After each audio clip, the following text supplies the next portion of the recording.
Reading Simplified is headed out of town on vacation.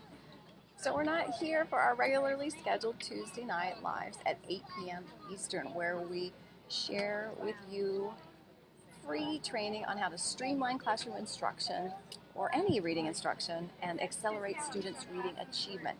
But I didn't want to leave you hanging, and so I thought I'd bring something special out from the vault from inside our Reading Simplified Academy. Last week I shared something from the vault. It was part one. This week is part two of just one of our oodles of monthly workshops that are archived courses available for members of the Reading Simplified Academy. So this part two is about how reading tutoring is the best summer job. So last week we talked about how to set up a business, how to get clients, and this week we're going to talk about how to do assessment. It is a dive, fly-by, super fast course in how to do assessment. Get started with your tutoring, whether you decide to choose one student to give it a try or you want to make it a whole business. So I hope this is a little inspiring for you and serves you, and we'll keep coming back to you on Tuesday nights at 8 p.m. Eastern, and I hope you enjoy a little bit more about how reading tutoring is the best summer job. Oh, and I hope a lot of you are getting a little R&R yourself if this is your summer season. Okay, let's talk about the assessment. Everyone needs to give an initial assessment unless they come with some assessment from a professional already. And so, unless the child is really young and there's not much you need to assess, I typically take a full 2 hours to do the assessment and then to discuss it with the parent. And I have had a period of time, particularly when I was trying to get students and get known, where I would offer the assessment for free, which is a real, especially if you have any norm reference standardized measures, that's a huge offer. Parents may not know that, but if, for instance, you were to go to a local psychologist and get norm referenced tests and an assessment, it would cost $1,000 at least. So that's a steal. Even if you're not doing a full psychological evaluation, you can still do a pretty thorough reading evaluation, and that's a steal. But at this point, I don't, like I said, I've been here long enough that I have enough word of mouth. I don't have trouble getting clients, and so I charge $180 for the assessment, and that's still, I consider it a steal. So I like to do it as quickly as I can with the student and take notes as I go on filling out a form that I'm going to give to the parent, and I copy that form. I'll show you that one soon. And I like to discuss it with the parent or immediately afterwards if possible. And so maybe the student can go, depending on whether, most of the time they're not really needing to hear all the nuances. Maybe if they're older, you can ask, would you like to hear about this? But if they're younger and you don't want to have them hear all, you can maybe have them go in another room and play with an app, maybe a literacy app. And so I would recommend, if you want to do tutoring for the long run, to look into purchasing norm reference tests. Those are standardized tests that give parents and you a lot stronger data, more reliable data that compares them with their peers. But not everyone can even access these tests, and they all are also expensive. So there's a lot out there that are really strong and valid, and I'm just mentioning 3 that I know and a couple of these that I use. But if you are looking into buying some tests and you don't want to do one of these, let me know which ones, and I can share what I know about those others, because there are plenty to choose from. But I would recommend that a good battery for a reading tutoring career would be the Peabody Picture Vocabulary Test, and I'll talk about why that's helpful later. The Woodcock-Johnson Reading Mastery Test. There is a Woodcock-Johnson achievement test, like an IQ, and then there's the reading mastery. The reading mastery is less comprehensive than the whole full achievement and IQ batteries, and so it's cheaper, but you can't do as much, but you don't need all that other stuff. And then the comprehensive test of phonological processing is another standardized test. I don't have it, but I really would like to have it. It's hard to get these tests. If you don't have a master's or some sort of credential, some of the companies will not sell them to you. So there's that. You may have your hands tied. But if you have a certain type of credentialing or a master's, you might be able to do that. So you just go to the website of the company that's selling these tests and check on the fine print. They make it clear whether or not what the hurdles are that you have to go through. But there's definitely informal tests that you can use. And so I listed the ones that I recommend there. That's not, those are just resources. I wouldn't use all of them. So the Qualitative Reading Inventory is a collection of graded passages with questions, and it has fiction and nonfiction, and it goes for many different grade levels, and it's kind of contemporary and updated, and so that's a good one. I don't have it because I bought the beta reading inventory when my doctoral program professor suggested it, and I just haven't sprung for that yet, but that would be, I think, the best of the ones that are available. And then when you let the kids read the graded passages, you would also time them, and so you want to see how they compare with their peers on fluency or reading rate. And so the Hasbrook and Tyndall fluency norms are in the rereading unit. They're linked there. You can also just Google that and find it anywhere, so you can compare those kids to their peers. I have that Reading Simplified snapshot assessment, particularly on about phonics knowledge and some phonemic awareness. That's an option as well for something informal.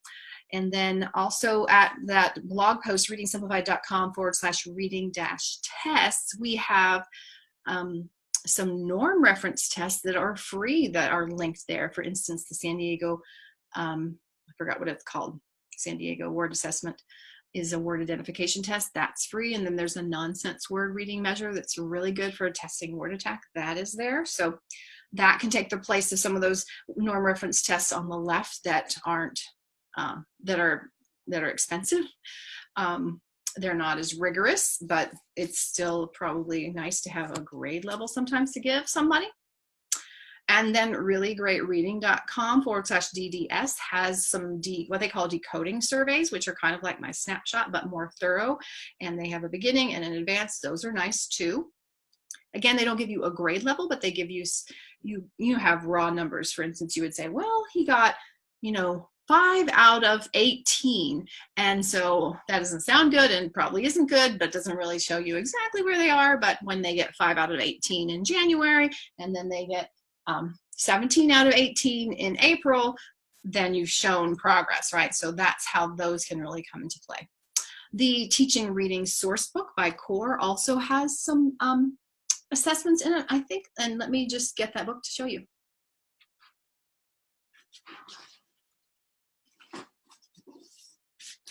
Forgot about it.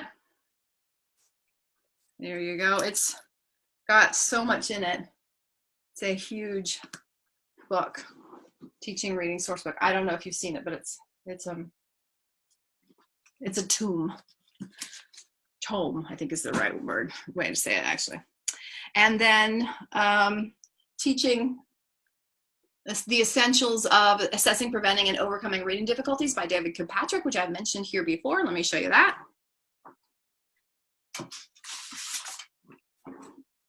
There we go.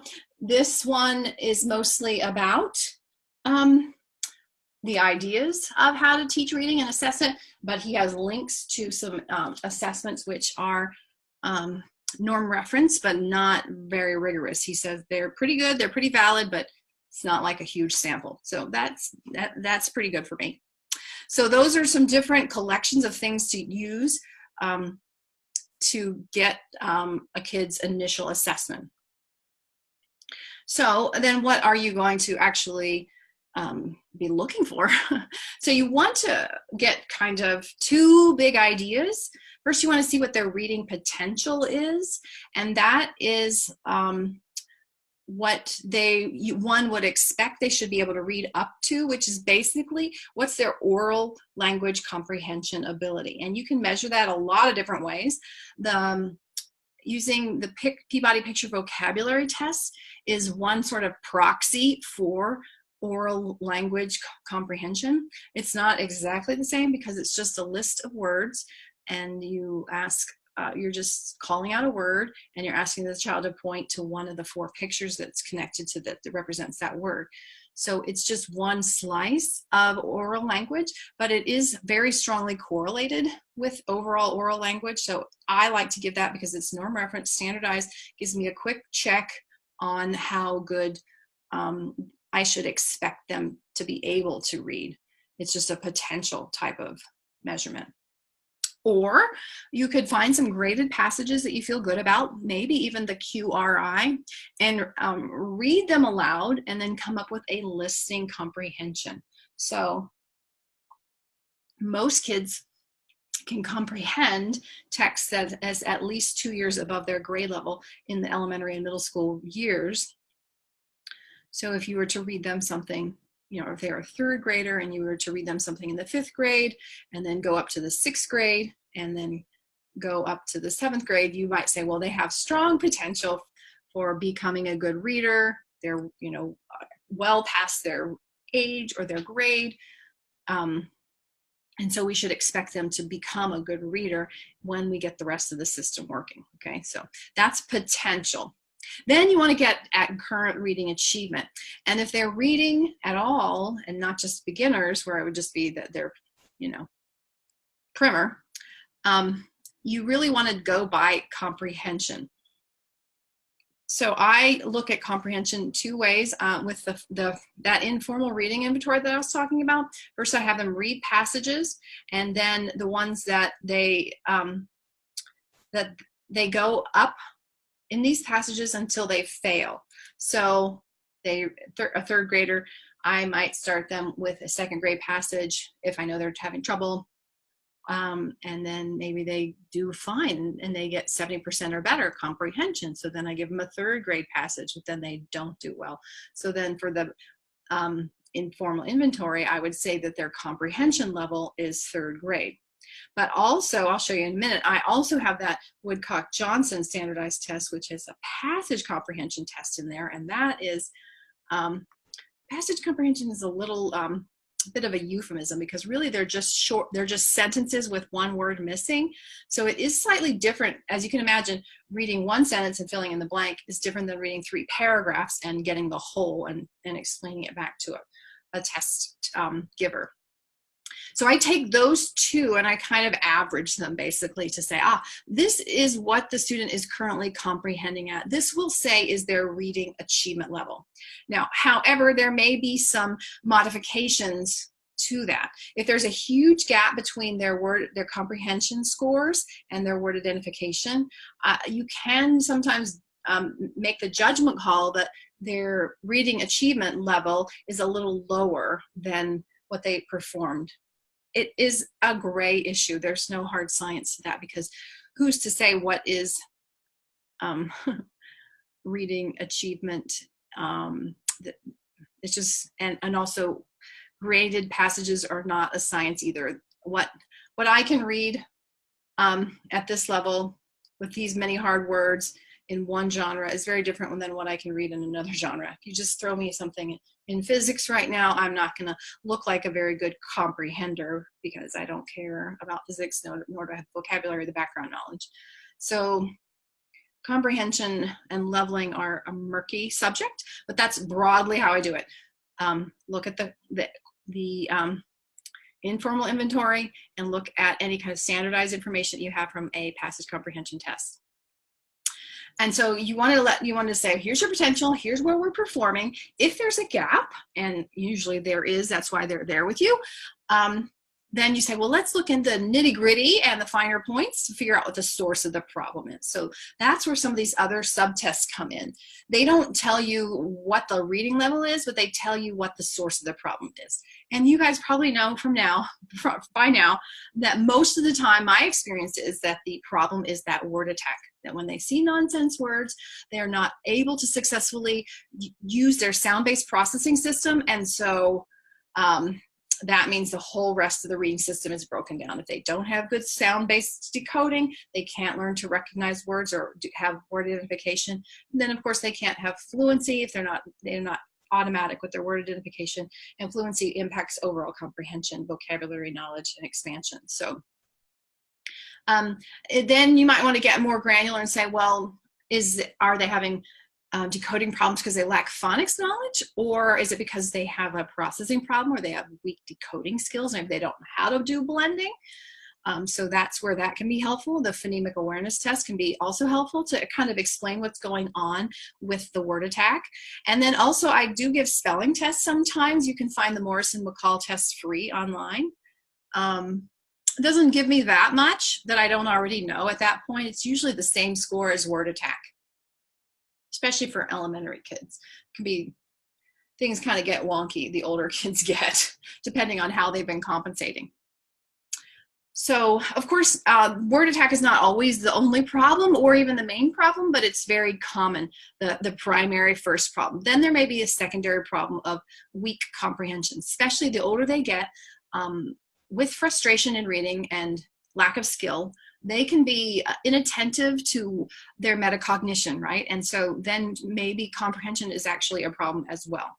But usually I first attack the word attack because that's what's the primary initial problem. So let me that's kind of the big picture.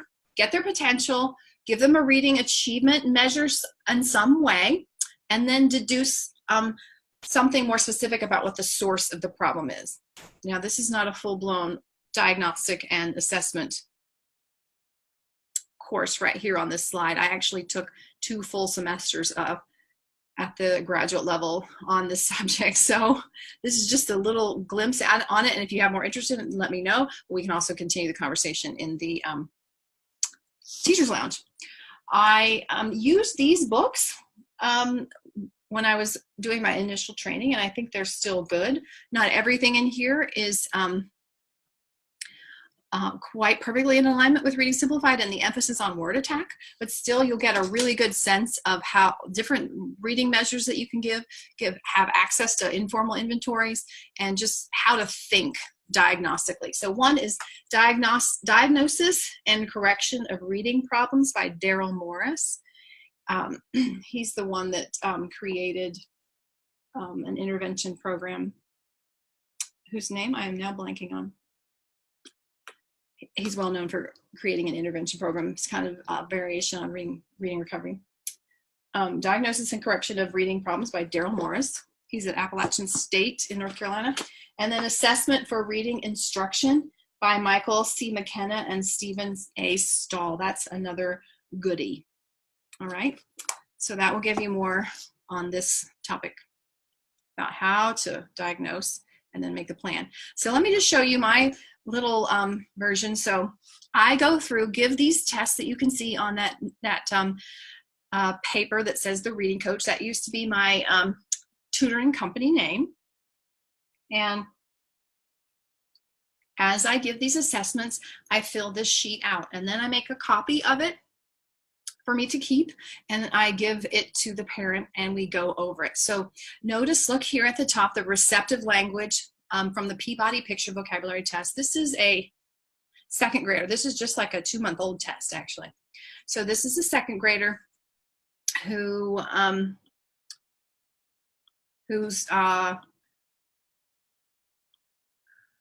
receptive vocabulary is like a standard score of 107. And you can think of standard scores, if you're not familiar with them, sort of like IQ. So 100 would be smack dab in the middle of a bell curve. So 107 standard score puts her at a percentile of 68%.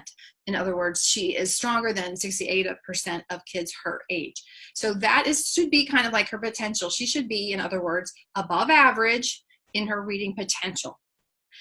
And it's just a cue for me also to kind of know if a kid is going to have some difficulties because of oral language. For instance, with Flexit, kids with stronger vocabulary, stronger oral language, they can flex it quicker usually. Even if they have the weak phonemic processing, they have a stronger semantic network to pull from. So it helps me just kind of prepare for what a kid might need. Then you see the next two topics, the Bader Informal Reading Inventory. Again, I recommend the QRI, the Qualitative Reading Inventory for you, but I happen to use the Bader. And so I gave her a second grade passage. It was fiction, and she really struggled with it and barely made the cutoff, as I recall. So I didn't even give her the third grade one. it was word accuracy that was really her problem. And on that narrative passage, I wrote in second grade there, she did 112 words per minute, which is good for her grade. She is, by the way, she is second grader. So this is 2 months ago-ish, in the end of second grade. So she's near the end of second grade, and she is, her reading comprehension from the Bader inventory is at the average of second grade. So right now she seems like she's a teeny bit behind. Then I did the Woodcock-Johnson, that's that norm reference test, and I could get more granularity there. So word identification was a list of real words, and that she got 2.3. So that means second grade, third month. So that is behind, because this would be like maybe the second grade 6th or 7th month when she took this test. So it's a little behind there. Word attack is the same thing, a list of words except they're nonsense. So that shows me her decoding. That's even worse, right? That's like second grade in the first month, or not even the first month before second grade. So that's a red flag for me. But I always see it, so it's not a surprise. Then the passage comprehension test from the Woodcock-Johnson, that's, like I said, that closed test where it's just sentences and she has to fill in the blank. She did the best on that, 2.8, I mean second grade, 8th month, so it's kind of like right on grade level. But with the passage comprehension and that, and knowing that she's struggling when the parents are having her read new text, they're considering her to be behind. And so I would say her overall reading comprehension level would be considered to be mid-second grade based on this report. So we've got the two comprehensions that we're kind of battling out together, because the second grade from the Bader was a weak second. The 2.8 is strong, but then we have the word attack and the word ID kind of dragging it down. It's not a precise equation. That's my rationale. And then so I'm saying that's her reading level, but then what's the source of the problem? Well, the word attack is definitely a red flag, right? That's the lowest score. And then let's break it down. Let's look at her phonemic processing. The three types there at the top of that next section: phonemic blending, phonemic segmenting, and phonemic elision. That's phonemic manipulation. Those were all subpar, although the blending is not that bad, 14 out of 15. These aren't norm reference again, but this is just, you want to almost be perfect with those scores by second grade. 52 out of 63, not bad. She's segmenting okay, but we kind of wanted to be almost a 63 or 61, 62. And the elision is the real red flag. So the manipulation, and we all know that's a big deal, so she needs to do more switch it, right? Phonics knowledge, that's a really red flag too. At the end of second grade, and she only knows 10 out of 50 phonics pieces of information that I gave her in isolation. So that included some consonants and short vowels, but it also included a lot of advanced phonics. It's not so good, right? And then her spelling was 2.3, which is very similar to her word ID and word attack. So I told the mother her reading level is about the second grade, mid-second grade, but you can see she's struggling because her ability to decode is weak, and that's partly because she lacks phonics knowledge and partly because she doesn't have strong phonemic processing. So we're going to work on both of those and change the system for her. So, and also the point about the discrepancy between the potential and the actual. With her receptive vocabulary, she should be performing above grade level, but we have her performing slightly below grade level. So we really want to change this equation, right? So the informal tests, like the blending test, the phonics test, they don't give you that standardized norm reference information. So they don't tell you she's second grade, third month or whatever, but it's still really helpful to have for the pre and post tests. So you can give the phonics knowledge test again, maybe in 6 weeks, and it's informal, so you can give it a couple times. It's not going to invalidate it like it would a norm reference test. And see, is she moving from 10 to 20 and from 20 to 45? So that's why those can be helpful. Also, as you give more and more informal tests, you'll know when something's really off and when it's not. Okay. So let's do another kiddo. So this is a student who was a rising 7th grader. This is from 2 years ago. I have two columns there. The column in blue is the post-test. That was after, I can't remember if it was like 8 or 10 sessions. We just tried to cram in an intensive, as I suggested, over the summer. So I tested him at the beginning of June. He was a rising 7th grader, but he was old for his age because he was adopted. So even you can see there with his Bader at the 8th grade level and the passage comprehension from the Woodcock further down, 7th grade, 8th month. Okay, so the column in black is where he started. That was a pretest. So that sounds like he's doing great, right? Because he is going into 7th grade, although he's a little old, so he should be probably functioning like he's going to 7th grade, so he should be functioning at least, you know, beginning of 7th grade, but he's functioning above that with his comprehension. However, his parents felt that he was struggling more than he should in all areas of school: writing, literacy, spelling, paying attention. And notice his Peabody. So his standard score is 137. That's like the 99th percent for receptive language. So he's gifted in oral language. He should be well above grade level, and he's only just slightly above grade level in some things, but quite behind in others. So I would have said that based on these scores that he was probably able to comprehend well at the mid 7th grade level, but his fluency was low. Look at that, 77 words per minute. That was always an issue for him on an 8th grade passage. And then the Woodcock-Johnson gives us a lot more information. So he was reading words in a list of words like a 4th grader in the 5th month. So here's the super smart kiddo in terms of his oral language, functioning like a 4th grader with real words. And his word attack was even worse, a 3rd grader. And his passage comprehension was great, but that was not cutting it. And I don't know why I didn't give those sub-processing tests, but I'm sure his phonics knowledge would have been bad, and his elision would have been bad. Maybe I was trying to keep it tight. The middle schoolers are always a little trickier than the younger kids. They're less eager. So we'll talk about that in a minute. So again, the spelling test was like a 4th grader in the 1st month, very similar to the word ID test, a little high actually as compared to a word attack. Usually it's kind of commensurate with word attack or word ID if they're older.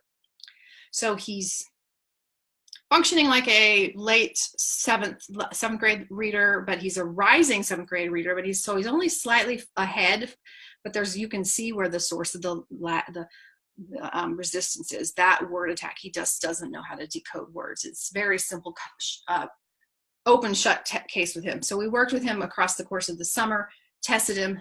His word attack went up a lot, but I wasn't thrilled with that. It was still kind of low, and his you can see it went up from 3rd grade to 6th grade, 6.4. So it's a 3-year and 4-month gain in about probably 2 months. Well, with all of our vacations and everything, but it still needed to go up more. I want word attack to be above grade level. And so they did keep working.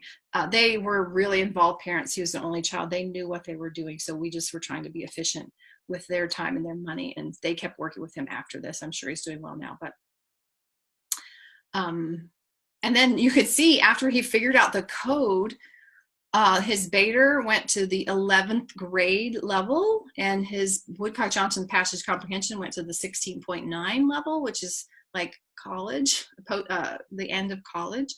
So he was really, even though we focused on decoding, his comprehension just skyrocketed because the system wasn't so, the foundation of the system wasn't so cracked. So that, again, is just to give you an example of the whole system. Figure out the reading potential, give them a reading level, and then get to the source of the problem. It's not always going to be word attack for sure, but it so often is. So there it is again. When you sit down and talk with a parent, give them the reading level and explain the source of the problem and the solution that you offer. Especially if you're going to do a free assessment, say, okay, this is very simple to look at. You can see this is really the source. The program that I teach zeroes in on this directly. And so I'm pretty confident that within 12 hours, we'll get this score up dramatically, and maybe he'll be finished with reading tutoring. He'll certainly have totally changed his reading ability in that amount of time. So that is the big assessment part. I bet somebody's got a question now. Does anybody want to pipe in with a question?